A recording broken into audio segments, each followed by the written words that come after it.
더마카와 함께 시선집중의 문을 열겠습니다. 어서 오세요. 네, 안녕하세요. 더마카입니다. 꼬장꼬장한 꼰대님이 촌철님들 여기는 포항입니다. 아침부터 강아지가 산책 가자고 보채서 산책하면서 기다립니다. 라고 올려주셨어요. 가끔 가다가 그런 생각이 들어요. 무슨 생각이요? 개를 데리고 사는 건가? 개를 시중되는 건가? 제이비도 반려견과 함께 한 세월이 있습니까? 어릴 때 시골에 살 때. 어릴 때 시골에 살 네, 때. 그때 근데 마당에 풀어놓고 키우는 거 아니에요? 당연히 그렇죠. 아무튼 강아지 덕에 부지런해지신 꼬장꼬장한 꼰대님 미세먼지 주의하셔야 됩니다. 마스크 쓰시고요. 집사라고 부른다면서요. 고양이, 네. 그렇죠. 네. 하나 키우시는 것도 좋을 것 같아요. 외롭지도 않고. 네, 저 청소 되게 싫어합니다.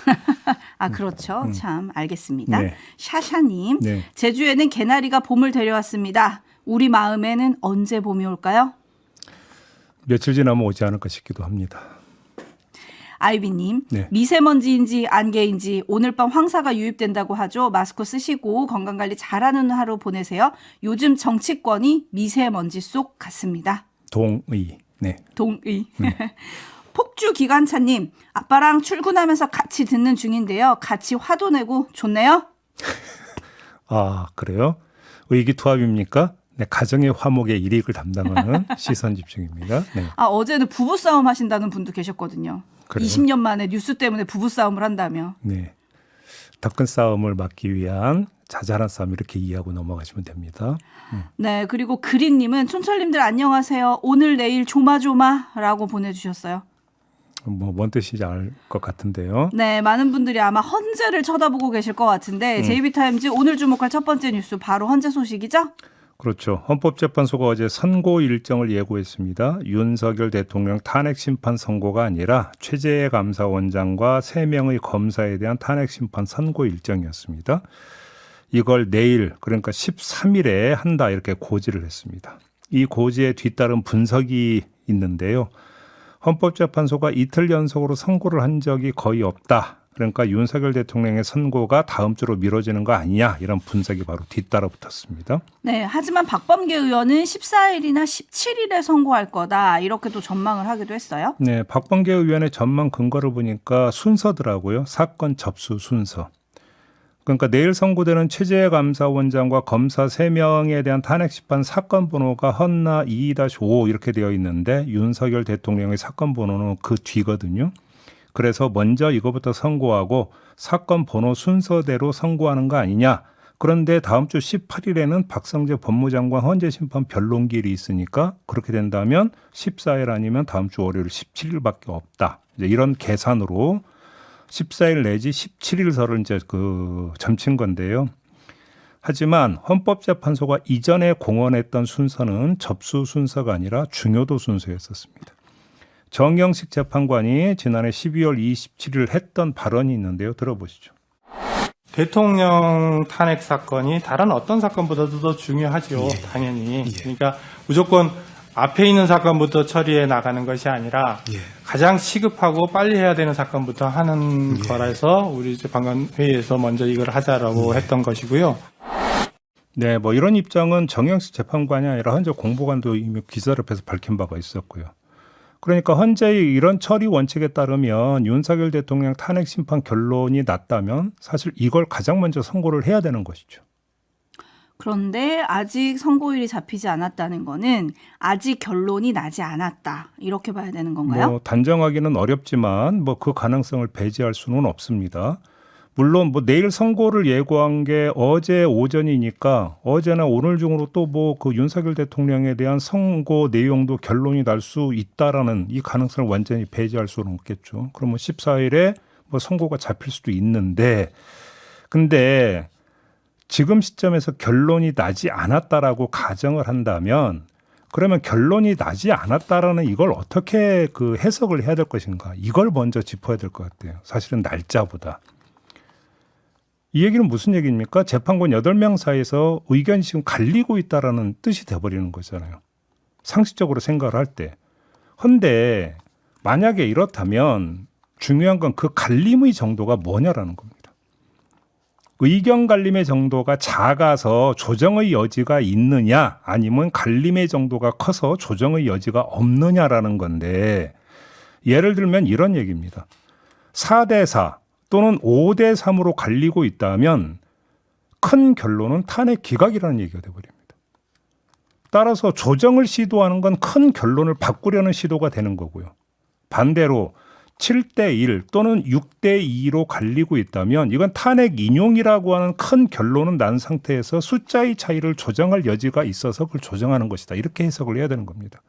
시간을 갖고 결론을 내려 한다면 다시 말해서 시간을 갖고 조정을 하려고 한다면 후자의 경우가 유력하다고 봐야 되는 것 아니냐라는 거죠. 아직까지 결론이 나지 않았다면 그 의미는 이렇게 해석을 해야 되는 것 아니냐. 저는 그렇게 생각합니다. 네, 주연님이 우리가 무슨 죄를 지었다고 이렇게 피곤해야 합니까? 라고 국민의 심정을 좀 전해주셨고 예. 알권리님은 오늘은 하다가 오늘까지 왔습니다. 진짜 오늘은 헌재에서 발표가 나올까요? 또 기대해 봅니다. 에휴. 라고 보내주셨고 초롱님 탄핵이 안 되면 이진숙처럼 돌아오나요? 돌아오는 거죠.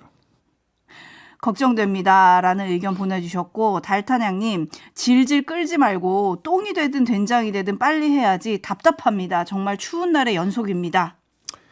의연하게 기다립시다. 며칠 안 남았다고 생각을 합니다. 네. 네, 네란다님은 8대0 합의의 어려움이요? 라고 좀 물음표 보내주셨고 저도 사실은 거기에 물음표를 찍고 싶은 한 사람입니다. 네. 사실 이거는 그 인용이냐 기각이냐로 갈릴 사안이 저는 아니라고 보거든요. 그렇지 그러니까요. 않습니까? 안녕 이브님은 갈릴 의견이 있어요? 그러니까요. 라고 이렇게 많이 물어보셨고 그런데 시간을 지금 뭐 이게 결론이 안 났다라면 그거 말고는 저는 지금 뭐 해석할 여지가 별로 없는 거 아니냐. 이 차원의 말씀입니다. 네, 저희가 취재했던 법률가 중에는 사실 법조인이라면 이게 기각 그 결정문을 쓰는 건 굉장한 고문이 될 거다 이렇게 말씀하신 분도 계셨거든요. 그러니까요. 타이거님이 언론들도 더 이상 부추기는 말들 좀 안 했으면 좋겠습니다. 네. 라고 올려주셨고 기다려보죠. 제이비타임즈 다음 주목할 뉴스는요? 지난 대선 때 윤석열 후보에게 신천지 지원설이 제기가 된 바가 있었습니다. 있었죠. 윤석열 대통령은 사실무근의 마타도라고 일축을 한 바가 있었고요. 근데 오늘 CBS 노컷 뉴스가 보도한 게 있는데 신천지 텔레그램 대화 내용 그리고 신천지 고위 간부들끼리 주고받은 대화의 녹취 파일을 입수해서 보도를 했습니다. 간략히 추려서 전해드리면 대선을 50여일 앞둔 2022년 1월 16일 신천지 고위 간부 A씨가 윤석열 후보와 한 여성 이모 씨라고 하는데요. 이 사람이 함께 찍은 사진을 올리고 오늘 잘 만나셨다고 해요. 모든 문제 해결해 가요. 좋은 결과 만들어서 또 주일에 봐요. 이런 메시지까지 올렸습니다. 여기서 이 이모 씨라는 사람은 신천지 신도이자 유력 여성단체 회장이랐다고 하는데요. 자, 이 점 하나. 두 번째, 고위 간부들이 주고받은 대화 녹취를 보면 이 A 간부는 이만희 총회장님은 이모 씨를 통해 윤석열 후보를 만나보고 싶어 하고 이모 회장을 통해 윤석열 라인도 잡고 싶어 하신다라고 말하는 내용이 있습니다. 네. 그러니까 이게 지금 텔레그램에 올린 내용과 이 대화 내용이 뭔가 지금 공통분모가 있다고 봐야 되는 것 아니겠습니까? 관련해서 그럼 이걸 어떻게 해석을 할 것인가? 이게 지금 핵심이 되는 건데 CBS가 2022년 2월 10일에 신천지 간부 탈퇴자와의 인터뷰를 보도한 바가 있었습니다. 그 내용을 보면 이 그 간부 탈퇴자가 말하길 총회장님이 구속됐을 당시에 편지를 하나 써주셨는데 한 사람이 나를 도와줬다 이런 식의 내용이 있었다. 그 사람이 바로 윤석열 검찰총장이고 그분 덕분에 나올 수 있게 됐다. 그러니까 우리가 은혜를 갚아야 되지 않겠느냐 해서 국민의힘 당원 가입을 이야기했다. 오호. 이런 내용이었습니다. 그러니까 종합해서 이야기를 하면 이모 씨라고 하는 사람을 통해서 윤석열 당시 후보에게 모종의 부탁 이런 것들을 했고 그래서 윤석열 당시 후보가 신천지 쪽하고 연결이 됐던 것 아니냐라고 하는 의혹이 제기가 되는 그런 보도 내용으로 정리를 할 수 있을 것 같습니다. 네, 그리고 또 신천지 간부 출신 제보자가 한 말을 보면 신천지 신도들은 자신들이 지지한 후보가 대통령이 돼서 코로나 팬데믹으로 각종 어려움에 처해 있던 신천지가 위기를 극복할 수 있었다고 믿고 있다. 이런 말도 했다는 게 아주 의미심장하네요. 네.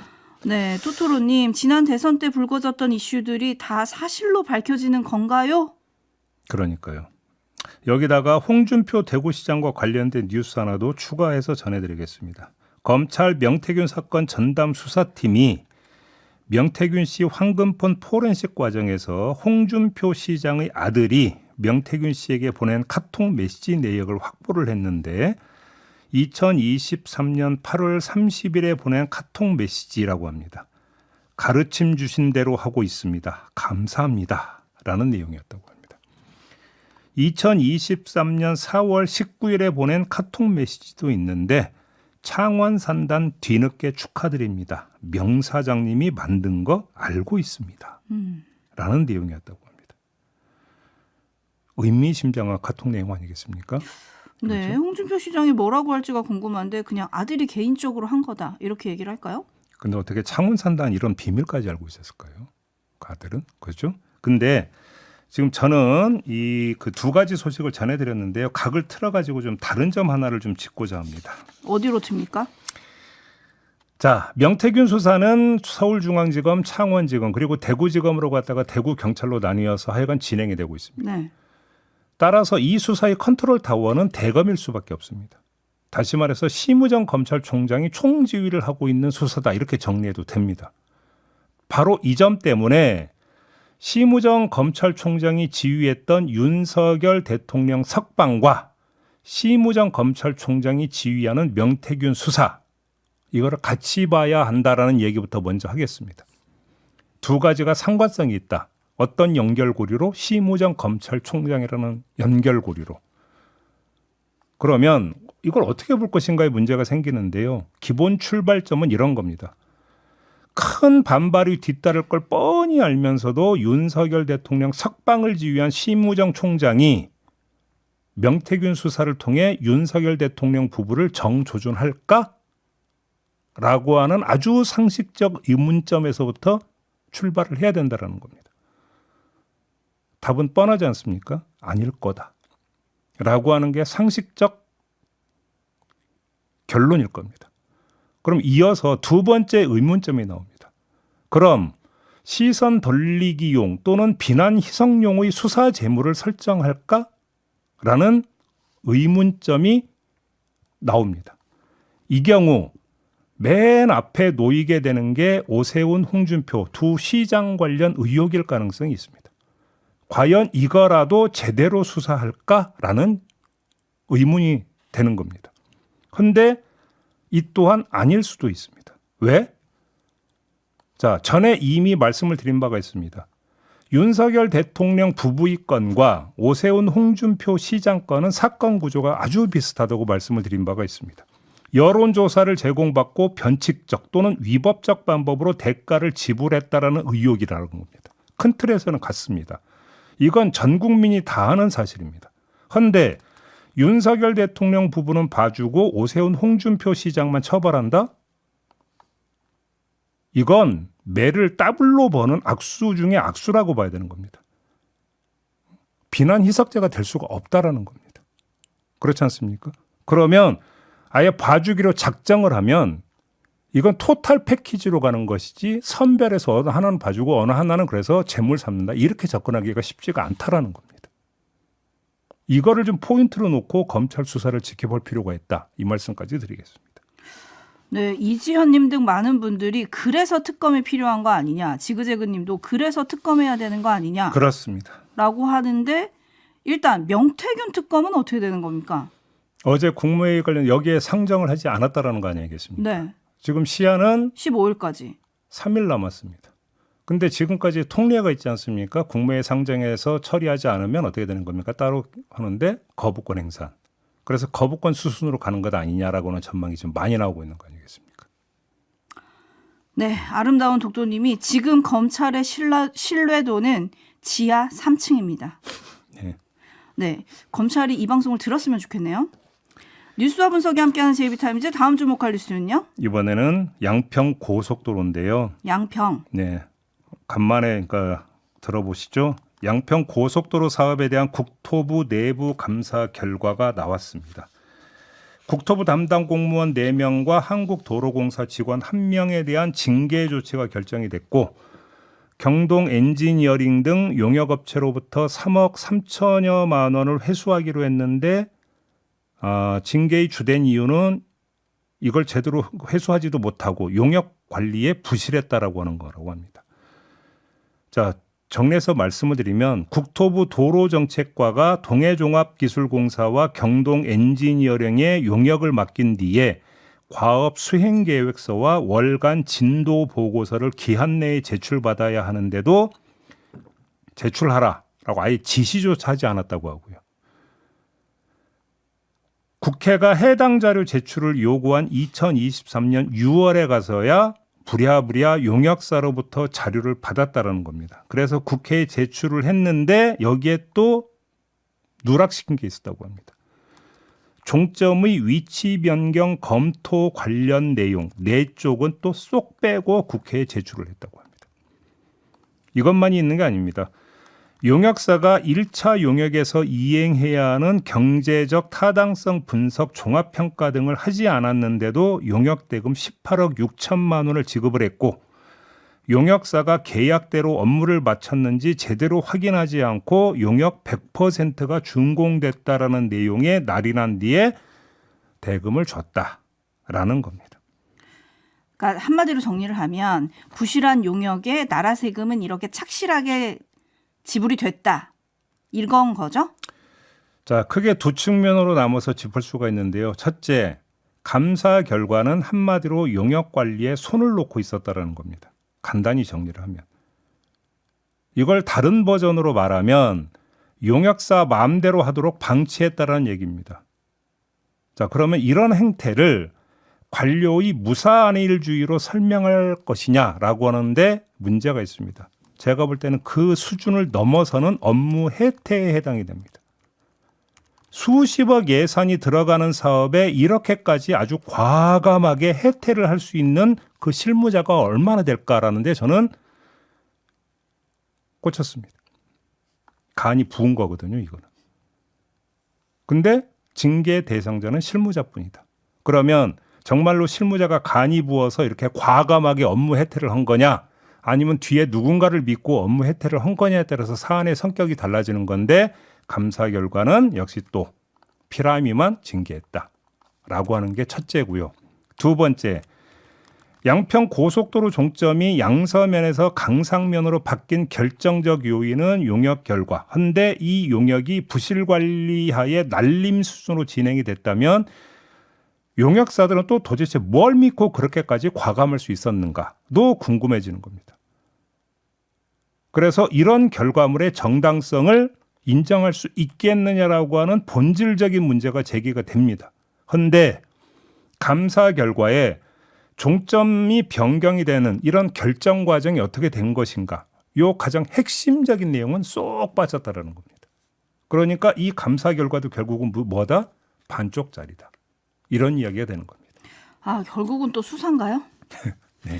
네, 모래내낀 깡님, 계좌 추적 갑시다. 서로 나눠 먹었겠죠? 라고 좀 꼬집어 주셨고, 3186님을 비롯한 많은 분들은 그럼 당시 국토부 장관이었던 원희룡 장관의 답은 뭔가요? 저도 한번 듣고 싶습니다. 네, 뭐 이런 거 많이 올려주셨고, 네. 황소뭉치님, 양평은 해장국이 유명한데 이제 다른 게 유명해지고 있습니다. 영원한 별님, 양파 껍질인지 까도 나오는군요. 하평파님, 이렇게 막 해먹으니 국민들 생활은 사막입니다. 옥황상제님, 많기도 하네요. 뭐가? 특검 재료가. 자, 지금 속칭 털어야 될 게 한두 가지가 아니지 않습니까? 지금 거의 뭐 계속 줄 서고 있는 거 아니겠습니까? 이걸 어느 세월에 다 터는 겁니까? 그래서 만약에 탄핵이 인용이 됐다고 칩시다. 그래서 조기 대선이 치러졌다고 칩시다. 그래서 차기 정부가 출범했다고 칩시다. 그때 터는 겁니까? 네? 그러면 또 그 또 전 정권 탄핵 이런 얘기 또 나올 거 아니겠습니까? 의혹은 나올 때 털어야 되는 겁니다. 그래서 드리는 말씀입니다. 마무리하죠. 더마카 수고하셨습니다. 고맙습니다.